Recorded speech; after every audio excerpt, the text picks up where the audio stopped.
ఆ విరక్తి ఉండాలి ఖచ్చితంగా. మనసులో వైరాగ్యం. భక్తుడు అంటే ఊరికే భజనలు చేయడం, పూజలు చేయడం కాదండి. మాటల్లో సత్యం ఉండాలి, చేతల్లో ధర్మం ఉండాలి, మనస్సులో భగవంతుడు ఉండాలి. వాడిని భక్తుడు అంటారు ఖచ్చితంగా. నువ్వు సత్యమే మాట్లాడుతున్నావా, నువ్వు చేస్తున్న ధర్మమే, ఈ రెండు ముందు నిర్ధారించుకో. బొట్లు ఎట్టడం, గుళ్ళు చుట్టూ తిరగడం కాదు ఇక్కడ. నువ్వు సత్యం మాట్లాడుతున్నావా, నువ్వు ధర్మమే చేస్తున్నావా, ఈ రెండు లేనప్పుడు నువ్వు భక్తుడు అని చెప్పుకునే అధికారం నీకు లేదు. భక్తి అంటే పూజలు, పురస్కారాలు, మునగడాలు, తేలడాలు కాదు ఇక్కడ.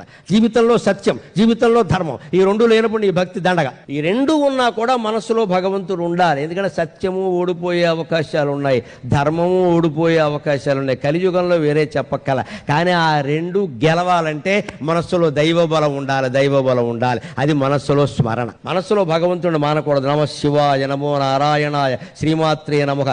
ఏదో ఒక నామం మనస్సులో మనం స్మరిస్తూనే మన పని మనం చేయాలి. అప్పుడు ఆ మాటకి శక్తి వస్తుంది. ఆయన మాట నెగ్గి తీరుతుంది ఖచ్చితంగా. అంతే, 2 రోజులు ఆలస్యం కావచ్చు. వెనకాల దైవబలం ఉంది. దైవబలం కావాలంటే స్మరణ చేయాలి. సత్యంగా ఉన్నా, ధర్మంగా ఉన్నా దేవుడు వచ్చి నీ పక్కన కూర్చుంటాడని చెప్పలేవు. అది నీ శారీరక, మానసిక, బుద్ధి శక్తి.